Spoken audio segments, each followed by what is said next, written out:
I spent over $500,000 on gurus and coaches in the last 5 years. I'll share with you some of the biggest lessons I learned so you don't have to spend that much, because there's some things I think you should know. I'll start with the smallest one and work my way up to the biggest investment I ever made, and I'll share what I learned from them so you can save yourself some money. And lastly, I will summarize everything into one big lesson so that you don't have to drop $500,000. So the first investment was only $7, and it was one of the best ones, and here's why. It was an old internet marketing book by Russell Brunson. And at the time, I wasn't even reading books. This was literally the first book I ever read that wasn't like a kid's book that I read as a child. And the only reason I even bought this book was because I remembered back to some advice I got from a billionaire. I used to work at this sales company, and the guy that owned it, he was a big guy. He was a legit billionaire, owned tons of companies, but he was really cool because he would always sit down and have lunch with all the employees. And one day I got to sit next to him and I said, "Hey Jeff, I got a question for you. How do I get rich? I want to buy my mom a house, my dad a house. I want to take care of my family. How do I get rich?"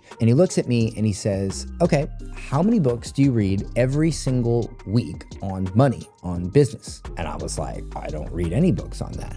And he goes, "How much money have you invested in mentors on money and business?" I said, "None." And he looks at me and he says, "Well, then you're wasting my time, because you don't actually want to get rich." And this cut me deep. And unfortunately, I did not listen to this advice for years until I really needed the money. And that's when I remembered that and I bought this book for $7. Now, in the book, there was a section that talked about how to do sales presentations. And at the time, I was trying to sell a $997 online course. So I did what was in the book. I got a bunch of people to this Zoom webinar and I made 48 sales. So I made 48 grand in a day. I did it a week later. I made 52 sales. That's a 6-figure month off of a $7 investment because I just did one thing that the book taught me. And the real moral of the story here is most people don't make the money they want to make. They don't have the body they want. They don't have the car they want, the house they want. They don't even have the relationship they want. That's most people. That's the 99%. Only 1% of people have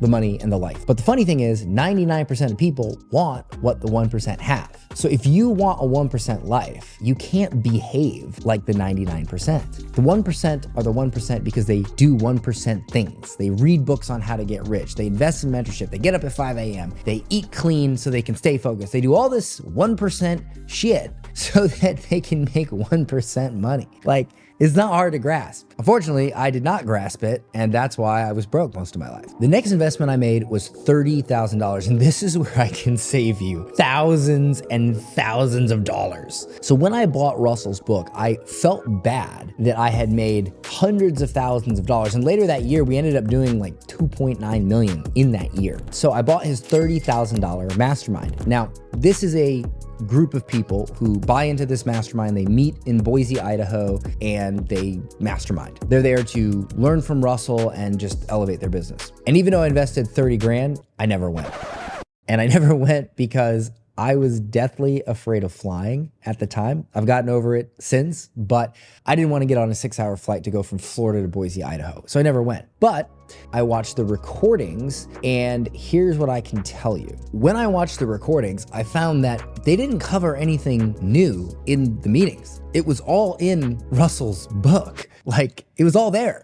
There was literally nothing new. And that's when I figured out that there's two types of people that invest in these high-end masterminds. The first type of person is someone who just wants to hang out with the guru. There were people in that group who literally just wanted to hang out with Russell. Now, personally, I find that an incredibly stupid financial decision. I think that's just ridiculous. I don't care who you are. I'm not gonna pay you 30 grand just to hang out with you. That's just dumb. Now, if you wanna do that, if you wanna spend 30 grand, hang out with your favorite somewhat celebrity, knock yourself out. But I ain't doing that. Now, the second type of person is someone who would read the book and then not do what the book said, and they needed to go to the mastermind to have Russell tell them, do what the book says. And that is true for literally all masterminds. A guru will come out with either a book or a program that's anywhere from a few dollars to a few $1,000s. So a very reasonable investment. And then they'll have a mastermind that is really just a bunch of people who aren't doing what the book or the program said, and they need the guru to be like, hey, you need to do what I said already that you only paid a little bit of money for. And I figured out that the reason for this is they needed to have someone that they respected tell them, yes, do it. And it's because they didn't respect themselves enough. Because if you read a book and you respect yourself, you will listen to yourself and you will do it. But if you don't, then you need somebody else who you respect to be like, yeah, do that thing that you already know you need to do. And this was a huge lesson for me because it made me realize that I could make crazy gains investing in cheap products and just getting over myself and doing the friggin' work. Now, I will say that even though I didn't go to the meetings, I met a lot of people and created lifelong relationships from that group. And half the people in that group ended up buying stuff from me anyway. So I made my investment back just on that. But from a learning perspective, I think you're good just investing in like the normal stuff. But if you want to network or you want to hang out with your favorite guru, by all means, spend your money. The next investment was $70,000, and this one was tough.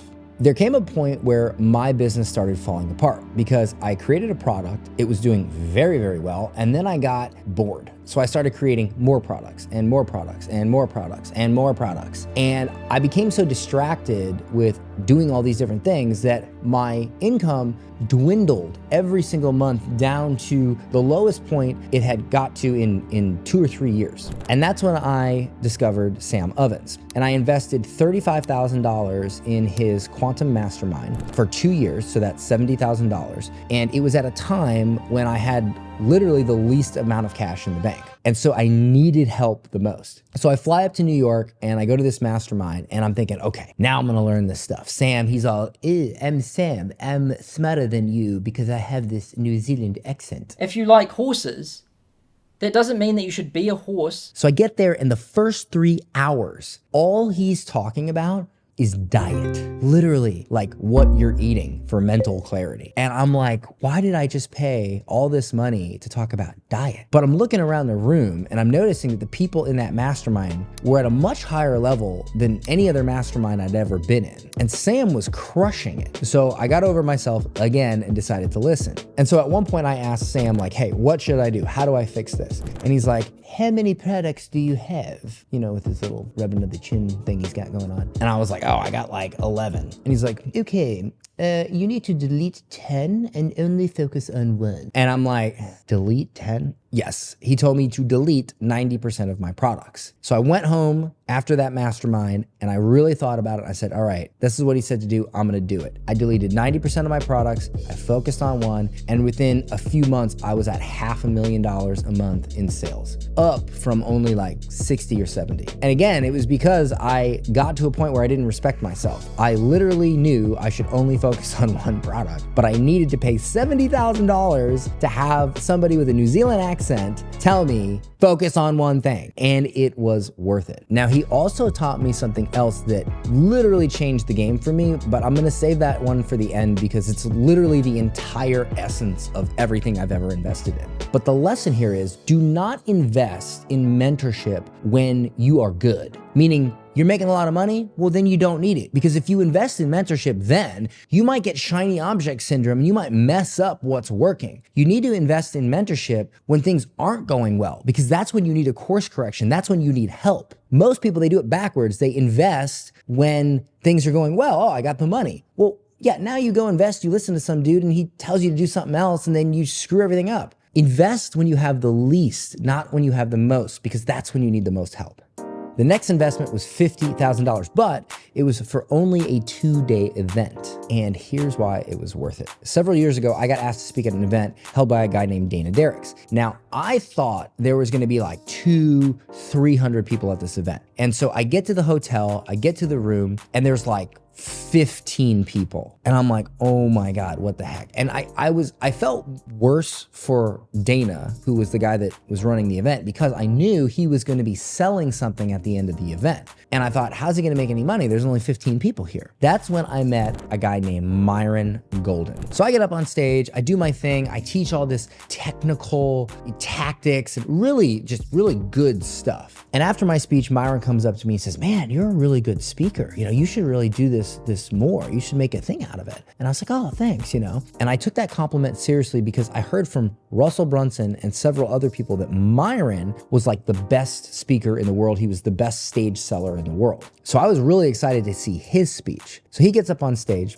which the stage was just standing in front of a bunch of people sitting down. And This dude starts talking about the craziest stuff, like birds flapping and mama bears and planting seeds in the ground, and just all this weird stuff that had nothing to do with business, had nothing to do with marketing. It was, to my ears, just complete gibberish. And I thought this guy was bombing. And I was like, why does everybody think this guy's so good? I don't understand. But then came the part where he pitched Dana's product. Dana had already pitched and made like no sales. Now Myron had spoken and now was saying, hey, you should buy Dana's product. Myron pulls over $200,000 in sales out of a room of 15 people. And I see this happen and I'm like, what the hell just transpired? So after the event, I go up to Myron and I'm like, hey man, can you teach me how to do that? I don't know what you just did, but can you teach me how to do it? So he's like, yeah, I have a 2-day event where I teach you how to do it. It's $50,000. And I'm glad I bought it then because I think that same event now is 200 grand. So I go to this event and I'm thinking, okay, this is 50 grand. This is gonna be great. Like, it's gonna be awesome. And it literally was just Myron in this little hotel conference room with a whiteboard. There were no slides. There was a workbook, but it wasn't like super organized. And I was expecting like everything to be laid out easy peasy for me. And it wasn't. It was literally him just talking and me taking notes. And that blew my mind, but I was like, okay, I'm here. I've gotta pay attention, I'll take notes. So I go home and I'm like, all right, I'm gonna hold an event, I'm gonna get people there, I'm gonna speak, and I'm gonna make some money. Well, then COVID happens and I can't do an event. And everybody's stuck at home. It's literally right at the beginning. So I call Myron and I'm like, hey man, I don't know what to do. I had an event planned. Should I cancel it? And he's like, no, just do it on Zoom. I'm like, do it on Zoom? I had all this stuff planned. I had pyrotechnics and blah, blah, blah, blah, blah. No, but do it on Zoom. So I get one camera in my dining room on Zoom with nothing but a whiteboard, no slides. And I had 158 people come to that presentation. And I was selling my own $30,000 mastermind. And I sold 34 spots and did over $1 million in a single frickin' day. And I was like, what? And I remember my father telling me, why would you spend $50,000 on a 2-day event? Like, I thought I taught you better. Are you crazy? And that's because my dad was not taught about money. My other friends who are entrepreneurs, they said, wow, Dan, you turned a $50,000 investment into over $1 million. That's dope. But the thing is, I thought Myron sucked when I first saw him speak. And the lesson here is don't invest based on what you think works because you don't know shit. Invest on what works. So even though my perception of Myron was this sucks, I got over that. I invested and I learned why what he did works. Now, did any of these gurus scam me?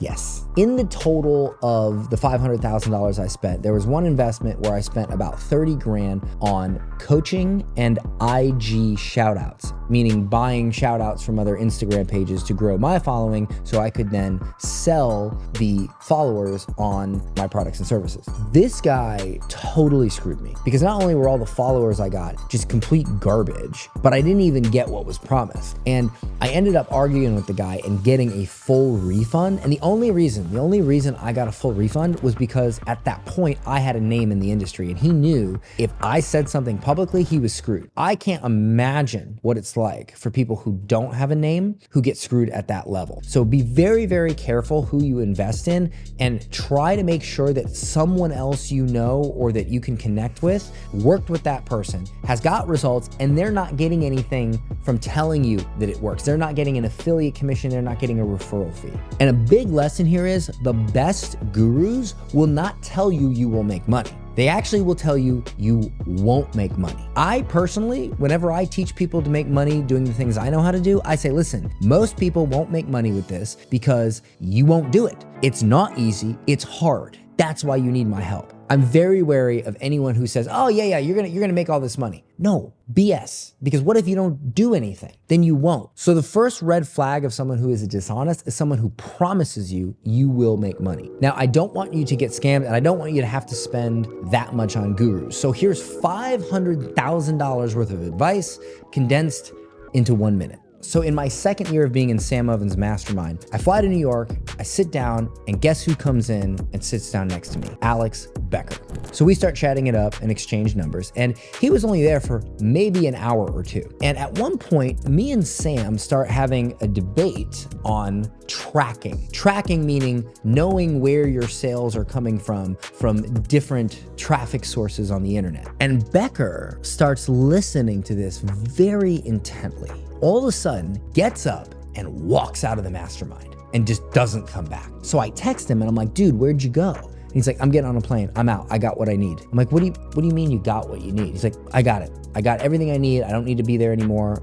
Okay. 6 months later, Becker texts me. He's like, hey, can you hop on Zoom? I'm like, yeah, sure. So I get on Zoom and he's like, hey man, I want to show you this software that we made. It's in like early beta right now, but I just want to get some of your feedback and see what you think about the features. And the software is called Hyros. So I get on Zoom with Becker for like 2 or 3 hours and he shows me all these wireframes and features and all this stuff for this software called Hyros. And we chit chat, I give him some feedback, and I assume he did this with multiple marketers. And next thing you know, Hyros is a thing. And a couple of years after that, I see online a news article that says Becker sold Hyros for like $100 million. So think about that. He pays $35,000 to go to a mastermind. He sits down, he hears one thing, he gets up and immediately leaves, goes out and creates a $100 million company. And it was because at that point, he needed a new idea for his next software company. That was the problem that he had. And here's the lesson. Most people just blindly pay for gurus and courses and masterminds, or they pay for access to the guru. God, don't be that guy. Instead, do this. Take action, encounter friction, and then invest in the guru that can help you remove that friction and then rinse and repeat. Because if all you ever invest in is fixing the current problem that's preventing you from getting to the next level, and only that is a systematic way to grow. And speaking of systems, I'm gonna leave you with the number one thing I learned from Sam that allowed me to literally fix any problem in my business and create income anytime I wanted. And this right here is the $500,000 of advice condensed down to just 1 minute. There's a process called systems thinking, and I want you to envision it like a triangle. You have an input,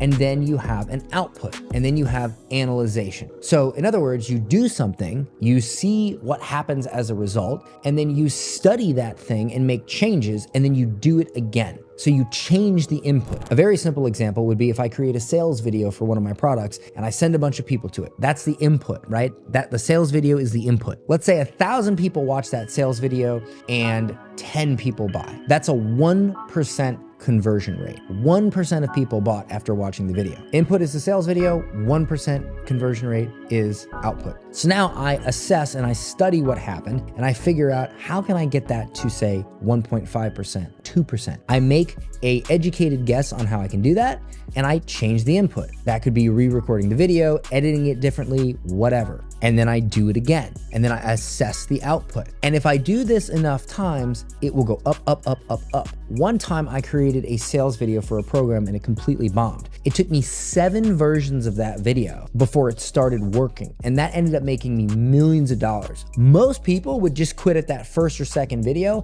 and they would leave millions of dollars on the table because they aren't doing systems thinking. They're doing emotional thinking. Oh my God, the video didn't work, therefore I suck and the world sucks and I should just work at McDonald's. Versus input, output, analyzation. Input, output, analyzation. I will be a robot because that is how entrepreneurs make money. They don't focus on their feelings. They focus on actual data. You be like that, you're gonna make money. You could even do this with health. You try a diet for 2 weeks, you assess the output, and then you analyze and you change your diet.